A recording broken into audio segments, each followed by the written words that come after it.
Hello, you guys. So I had just read from Keeping Finance Personal by 𝗪cie_𝗵𝗫. This is a book written by a neurodivergent person, breaking down finances in a way where neurodivergent people can understand. And it kind of talks about how neurodiversity and mental health all plays into finances, but also giving us actual tangible tools that make sense and works for us in terms of managing finances. So I read some of my favorite parts from the book on the previous video. Go give that a watch. In this video, I'm just going to be talking more about what we just read and also my personal experiences with finances. I think this is a really interesting and important discussion to have because finances is not something fun to talk about. It could also be very, very personal. And so we don't really see people talking openly about it. And I come from a background of a lot of financial struggles and abuse. So money is definitely a very sensitive topic for me and also my family and things like that. But I'm just going to try to explore that topic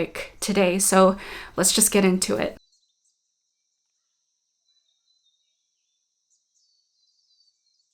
All right, so my relationship with finances is definitely not normal, but then again, what is normal? Just to give you guys a little backstory on my relationship with finances and where it developed from. I was raised by immigrant parents, right? And so for those of you who come from immigrant families, you kind of know that there is a really specific, intense relationship between money and everything else. I'm not even saying that to place blame on the parents. Not saying that how they raised us in terms of that isn't harmful in some ways and stressful. I know I went through a lot of financial abuse, but I can understand how difficult it is to move to another country, not know the language, and try to establish a life there, a family there. My father had a lot of financial trauma being an immigrant. And so I think that carried over into when he had my brothers and I and the way that he raised us surrounding the topic of money. But honestly, money was interlaced in every aspect of our lives and in every aspect of the abuse that we went through. And the thing is, this is really hard to conceptualize, and it took me so many years of all these different journeys to get to this point. And I'm sure even then I will continue to transform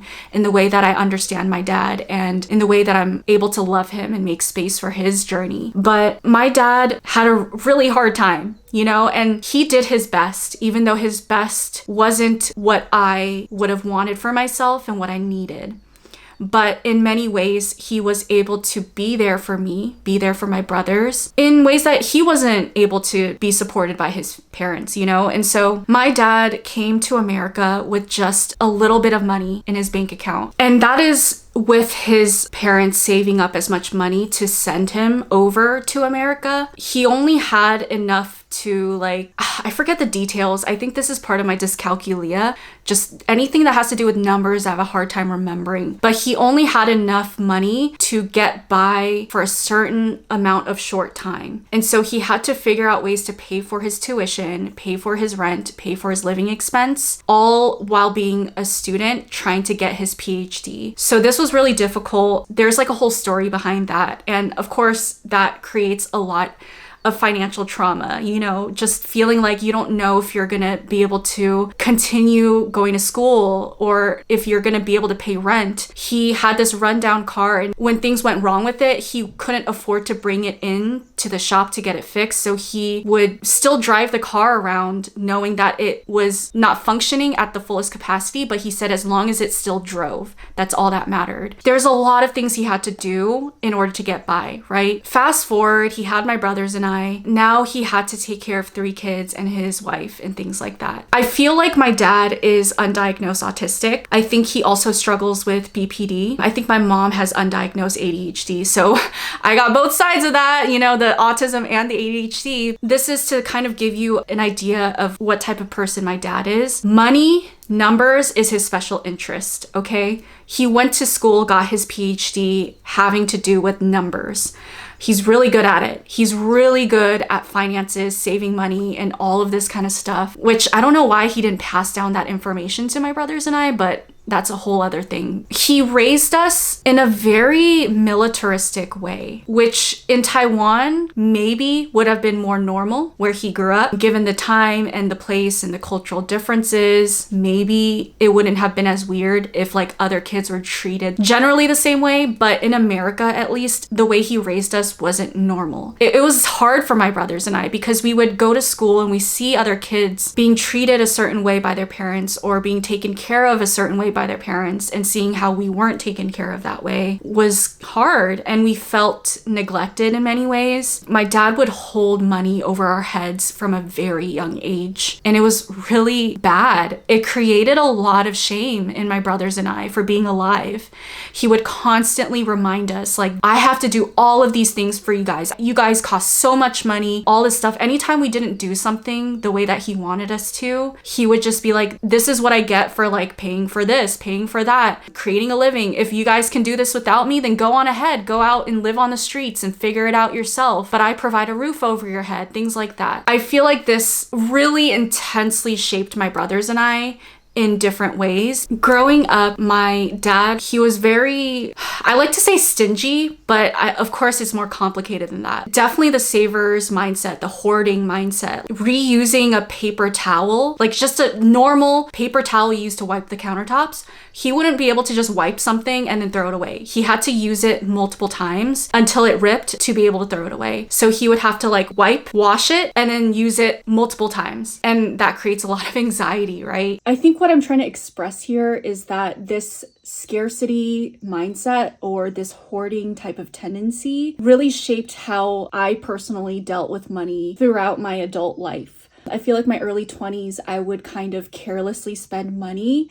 because I was so sick of approaching life from such a scarcity mindset for so long. So as soon as I started making money, I felt like I just wanted to spend it when I wanted to. And I didn't want to be super responsible or super stingy or think about it. Because once you've experienced that sense of financial freedom, in a sense, like this is my money, I can control it, and you've been controlled with money for so long, your concept of what you would want and what to do is a little bit skewed. And I think it took many years to grow out of that mindset, and it was very gradual. It's not just like one day I became more responsible. It took many years of like, okay, I've bought many things I don't need. Perhaps I should think more from here on out, because I would end up donating things that I never use and spend a lot of money on. And then I would make more efforts as I had more years to myself to be free and to do my own thing, to feel safe in being more responsible with money and feeling like I'm not being controlled with it, to get to a point where I could say no to things or think to myself, is this necessary? Do I need it? No, and then move on from it. You know what I'm saying? But yes, I think that's what I was trying to say by expressing that story. Anytime he would yell at us, it would always go back to money somehow. This is why I definitely like really resonate with how mental health intersects with finances in this book, because it's so true. Money does intersect with mental health, lifestyles, relationships in so many profound ways. My dad's number one trigger all the time was money. If you talk about money with him, he gets either really excited and is like talking so many different things, random facts about money, but also it could trigger him into like a BPD episode where he's like literally a completely different person and switches. And he's used money to control us, abuse us sometimes in so many different ways throughout our life. For my early 20s, I was just living paycheck to paycheck. I would make my money and then kind of just spend it. And then I was able to pay my bills that I had accumulated. I was fine, but I had no financial fluency when it comes to like saving up. I didn't have a credit card until COVID because I could not understand the concept of a credit card. I remember my mom brought me into a bank once to start a card when I was in college. And the guy was explaining to me what a credit card was. He was like, you have to spend this minimum amount of money every month, and then you have to pay that card off at the end of the month. And I was just like, wait. I have to spend a minimum, but what if I don't spend that minimum? I get charged for not spending enough money, but at the same time, like I have to spend money I don't have because I don't have money on the credit card. So I have to take money from this place, the debit card, and then pay that credit card off every month. At the time, I literally could not understand it, and I could see it in his eyes. He like would explain the concept to me of a credit card, and then he would look at the blank stare in my eyes, and then he would try to explain it again, but in a more simplified way. I still would just stare at him, and I'm like, don't understand. And then he eventually gave up, and we walked out without starting a card. So yeah, like I didn't start a card till I was 20. See, even my concept of age is off because it's number related. I think I was 20, I'm 28 now. So 27, 26, 25. I think I started a card around 24, 25, I believe. I like the concept of a debit card because it was so easy. The money you have is there. You could see it. You could keep your eye on it. If you're running low on money, you could choose not to spend too much, right? Because you know exactly how much you have. Whereas with credit cards, you have to keep track of all of these, like, I guess it's called debt, and you have to like pay that debt back. I wasn't able to understand the concept of a credit card until my ex-partner was able to sit down and really like talk me through it and answer all of my questions. And then that's when I finally opened the card. I can only learn little bits and pieces as I go. I need time to digest it and integrate it. So I had a credit card for about a year or two consistently until I felt comfortable figuring out what it means to like use the reward points or all of that kind of stuff. I didn't even know until months ago that if you didn't pay off all of your credit card, you accumulate interest that you're paying every month.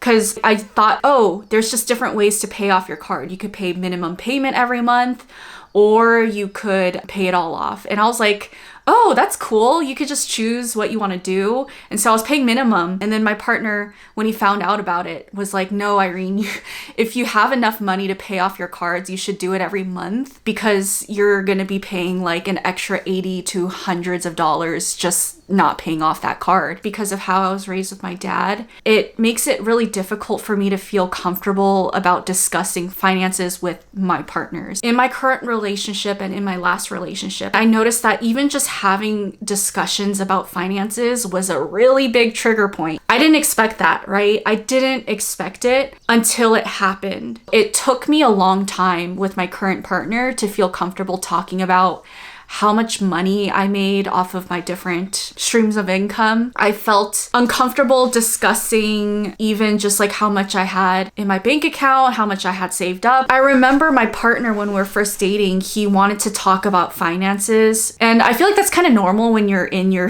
later 20s, you know, like reaching your 30s. It's not really normal when you're in your early 20s or teenager age. But I remember he wanted to just be like, okay, so like, where are we at with like our monthly income and like, how do we want to split paying for stuff and whatnot? And I remember feeling this really intense, like, ooh, you're kind of like crossing a boundary of mine. I want to keep it private. And a lot of it has to do with the fact that I just like innately feel scared that someone's going to take advantage of me. Especially being a woman, you have these fears of being controlled, right? I've been in an abusive relationship. I've had abusive dynamics with my dad. And so I don't want to be dependent on another person ever, because that to me was like my worst nightmare. Like, this person now has control over me. They can hold things over my head. Now I have all these obligations that I have to fulfill, and I don't know if I'm ready for that. It's too much stress for me. And so when we were first dating, I remember I was just like, I'm not comfortable talking about money yet. I said that for a long time. But I did say like we could split half for everything, because I don't see why you have to pay for everything just because you're a guy. Thankfully, he was really open with money with me, so that kind of helped me a lot. So he was able to like tell me how much he makes and whatnot, and then was really comfortable with it. And he would say like, you know what, I do feel like I am in a good place where I could pay for some of our stuff and you don't have to like worry about it.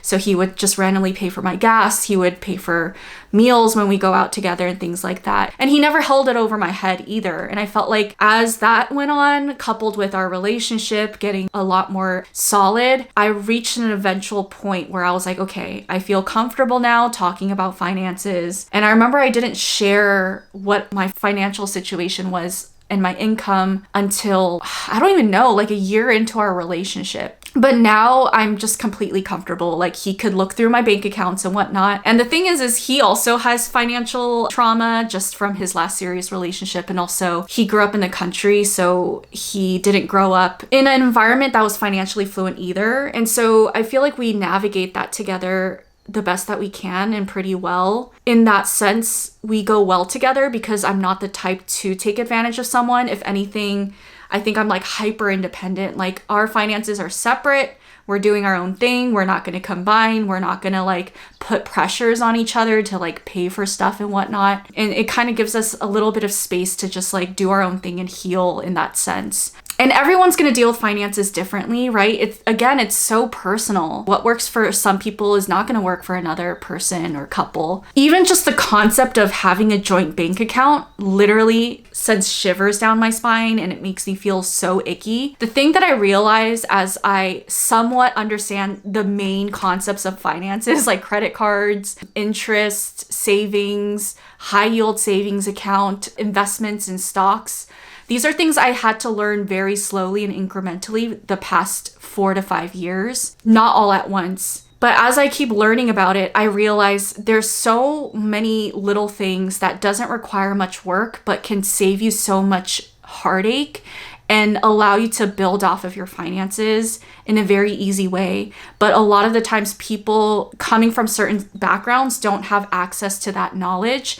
and don't have the luxury to learn and integrate that knowledge. For example, not everyone's going to have an older brother who triple majored in UC Berkeley on all of these like financial stuff to get on a phone call with her to talk about a very specific financial concept for an hour until she understands it. I can understand that I am very blessed in that way to have anytime I need any advice for anything financial, I could go to my brothers. What I really like about this book as well is she talks about the concept of return on interest in a very subjective, emotional way. So sometimes paying for things that adds value to yourself and your life and nourishes you, even though it may not be objectively like a great financial decision, like spending, let's say $200 on a therapy appointment. But if it's building you up and it's nourishing you, then you have to take it as this is an investment in myself. And therefore, if I'm nourishing myself, then I could keep going on with life and continue making money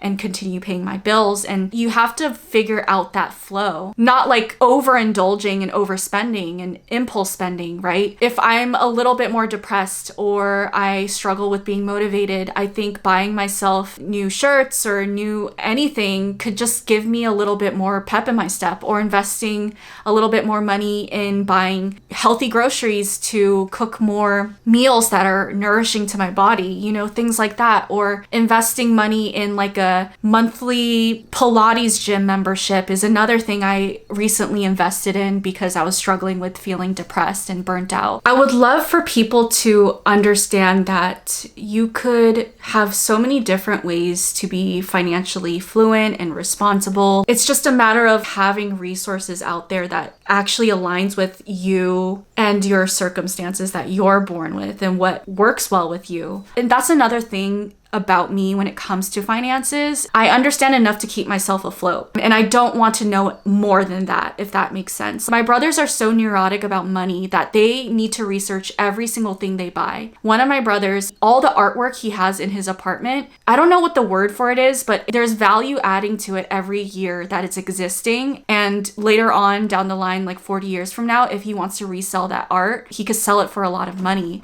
And so therefore, it's not just an art piece, like that was an investment he was making. Him and my other brother are always investing somehow, some way. They can't just like buy something, and they could be stingy sometimes. I remember one time when I was still in college, my brother came home from New York to visit, and he makes a lot of money. And I remember we went to the grocery store, and then he was buying groceries for himself. I threw in a bag of chips, and after he checked out, he was like, "Hey, are you gonna Venmo me for those chips?" There's like a disconnect there, Whereas for me, I'm not gonna spend recklessly, but I'm not going to care about every single purchase I do make to a point where I have to like make sure that it's impenetrable from all sides and it's like a very sound financial decision, if that makes sense. I at least have a good idea of what I'm able to afford and what I'm not, and I could work within reason in those very simplistic realms. So I don't spend when I don't have. I don't spend in a way that'll put me in a place where I could be in danger of not being able to make rent, things like that. But at the same time, if I am in a somewhat safe bubble, I do allow myself some leeway to order DoorDash, you know, or to buy a concert ticket, or to take a trip to Disney World. And that works for me. And I set like a very general goal of like how much money I want to save up every year. Maybe someone will save up like $200 every month to reach their savings goal by the end of the year. I can't do that because I have ADHD. It doesn't work well with me. What works well with me is to just maybe save up bigger chunks of money here and there with months in between where I may not be as responsible or not saving, but maybe I'll save like $500 here and then wait a long period of time and then save another big chunk of money. But at the end of the year, I'll still have that much saved, right? I'm going with the flow of what I'm going through. There's going to be some months where I'm really consistent and stable, and there's going to be other months where I'm struggling with burnout, shutdowns, meltdowns, and mental health stuff. So I have to really accommodate myself during those months, and maybe that means I'm spending more money those months. You just kind of have to figure out what your flow is and figure out what doesn't work for you. Release that need to follow what is taught to us and find new ways to carry on and make ends meet in a way that actually makes sense to you, right? I feel like I wasn't financially stable until a year ago, to be straight up honest with you guys. And that's a very common thing that people with autism go through. And this is part of the disability aspect, right? In many ways, I was dependent on, let's say, my caregivers, which would be like my mom or my dad, or I wouldn't be able to make rent without splitting it with a partner, you know? So if for my younger viewers, I hope this gives you some hope. It wasn't until I was like 27, 28 where I started being able to make enough to, if let's say I wasn't with my current partner, I could still be able to afford rent and my immediate life expenses. Maybe not other stuff outside of it. I'd be a lot more tighter on money. But even then, I don't buy anything that is luxury. At this point, I can't comfortably buy a car and pay it off. At this point, I can't comfortably buy a house and pay it off. At this point, I can't really buy big things comfortably and pay it off. I'm in that weird in-between where I am financially stable, but not financially thriving to that extent. And I don't need to be right now. I don't need to have these very intense financial goals or get to a certain financial point where I'm like, okay, I want to make 6 figures by 30. I don't put value in it, but I know that you need it to get by, if that makes sense. It's a resource, it's a tool, but it's not gonna mean that you're better than someone else if you have more or you have more knowledge, you know? And I think that's something different between my brothers and I, is that they definitely value money in a very different capacity than me. I am totally fine with where my finances are at now. I know it's not the greatest, but just being financially independent finally is something that I'm actually very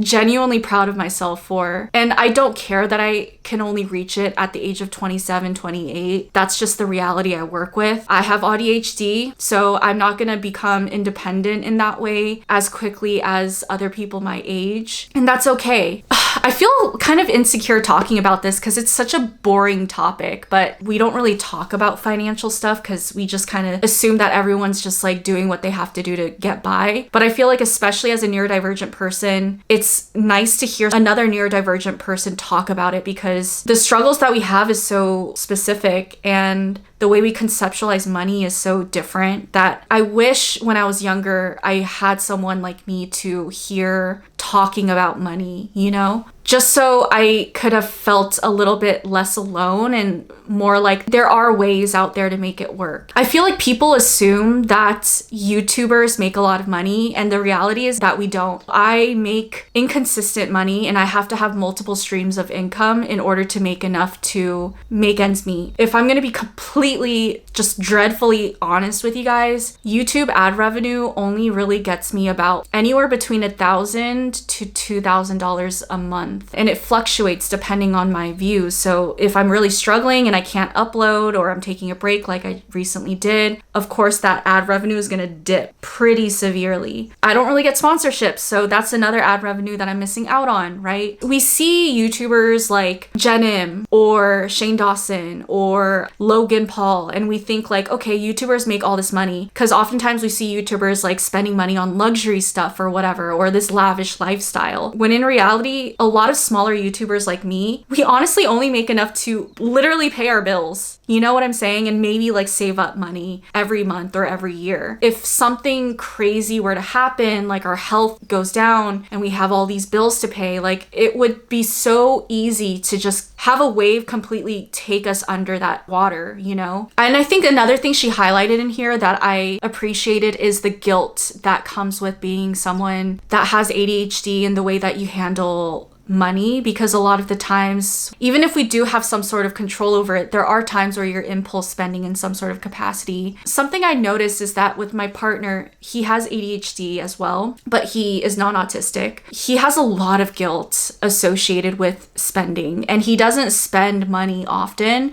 He only spends money on necessary things like getting his car fixed or something like that. And even then, he always feels this impending weight of guilt just crushing him every time. And then I always have to literally talk him out of it. Did that thing have to be done? And he's like, yes. And I ask, could it have waited? He says no. And I'm like, then just pay that bill, move on with your life. That's all we can do at this point. There's no rhyme or reason in sitting there and feeling so bad about yourself that you had to spend money, because you couldn't have helped it. It had to be spent. You will make it back. And I know sometimes with certain people that might be invalidating, and I can understand that. That is completely valid. But just, I think with our dynamic and who he is, it works in our sense, because he needs someone to kind of just like brutally ground him in that sense and be like, you're okay. We're okay. You're gonna make that money back. And I feel like it does help him, because if I don't help with that process, he could definitely spiral and have that feeling of guilt carry over on his day-to-day for days or maybe even weeks after having to pay for a big expense. It's really hard, you know, having to pay thousands of dollars because something in your car is like broken down, and then all of a sudden half your paycheck is gone, is devastating. Seeing your paycheck and how much money you lost because of taxes is devastating.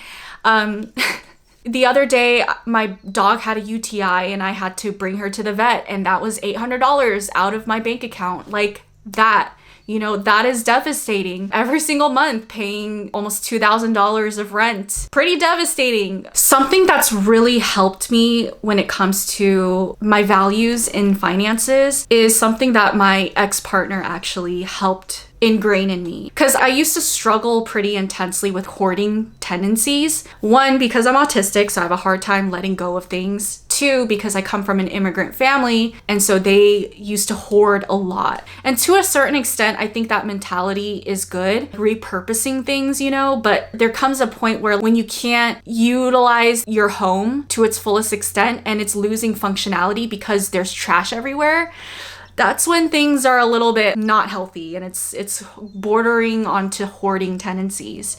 So I had those tendencies, right? I still had clothes from high school because I was hoarding all of it. I was thinking to myself, the clothes are still good, I could still wear it, blah, blah, blah. And I remember he was like, you need to get rid of this stuff. You have to donate it, like pass it on to the next people that could utilize it. It's just rotting away in your room, taking up space. And with the ADHD as well, like with object permanence, you lose sight of what things you do have and would use when there's too many things you don't use, you know? I remember having this feeling of like wasting money. And then he stopped me and he was like, well, why did you buy this thing, for example? And I was like, well, I got it for this. And he said, well, did you use it the way that you wanted to? And I would say, yes. Or even if I didn't, right? He said, why did you buy it? And I said, because it felt good. And he would say, did you use it? And I said, no. And then he would say, well, did it make you feel better at the time? And I said, yeah, it picked me up at the time. And he would say, well, it served its purpose. That's what you paid that money for. You got what you needed out of it. So you can let go of it now because you're not using it. I feel like that really resonated with me and helped me release some guilt. For example, if I bought a new sweatshirt and I wore it every day for weeks or months, and then all of a sudden I don't wear it anymore and I want to donate it, I'll feel okay with that because the $20 to $50 I spent on that sweatshirt served its purpose for what I needed at the time. I lived in it, I breathed in it, I hyper focused on it, and then it's just not serving its purpose anymore. I guess Marie Kondo's values kind of align with that. Not serving its purpose anymore, not sparking any joy. Therefore, it's okay to just donate it off, whether to a thrift store or to homeless shelters, and just let it be used by someone else who could give it more love. I like that concept of using money as a tool to pursue what you want to pursue, to experience life, to nourish yourself, and to even just like use it to build off of into an ultimate goal or future. So right now, as a 28-year-old, my partner and I are going to be saving up the next few years for a house, right? Another financial goal is to save up for being able to have kids, start a family, things like that. And on that same note, I encourage you guys, if you come across people in your life that may judge you in your financial decisions, try to draw boundaries there, because coming from someone who's had neurotic people in my life about money, like my brothers and my dad, there's been many times where they will judge my financial decisions or my financial situation. I know it comes from a good place because they want me to get to a stable place,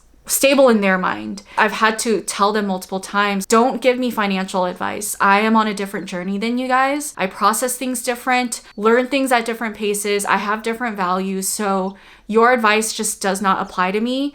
And if I try to think too much about your advice, I'll just feel bad about myself and it won't even help me. It'll just continue to debilitate me even more. They, for many, many years now, have not really judged or talked to me about finances unless I come to them with questions. And for my younger viewers who may be watching this, or other viewers who are around my same age, like 20 to 30s, I want to encourage you guys to give yourself room to become financially fluent, financially independent on your own time and in your own ways. Give yourself the freedom to explore different methods that may or may not work with you. Give yourself the freedom to surprise yourself in good ways. You know, like that's the thing, is sometimes I think we could get bogged down with all of these negative labels and aspects of ourselves and our past failures and think that there's no way we could ever become financially independent or fluent. Trust me, you guys, I've damn near failed almost every math class in my life. I struggle with learning disabilities and I still was able to learn about finances. It's just a lot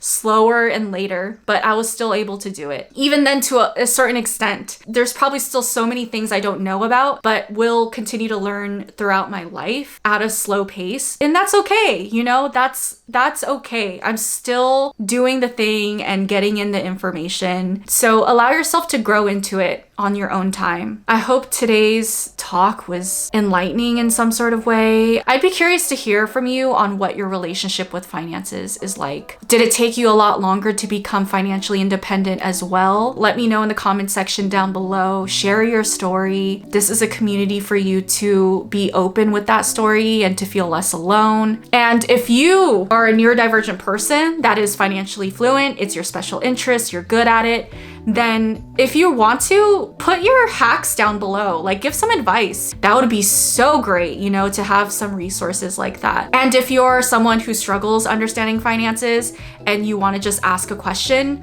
ask that down below, and maybe another neurodivergent person who's more financially fluent can answer your question directly and help with that. Let's all just like really feed into each other right now. But other than that, thank you guys for tuning in on today's video. Have a good day and stay regulated. Bye.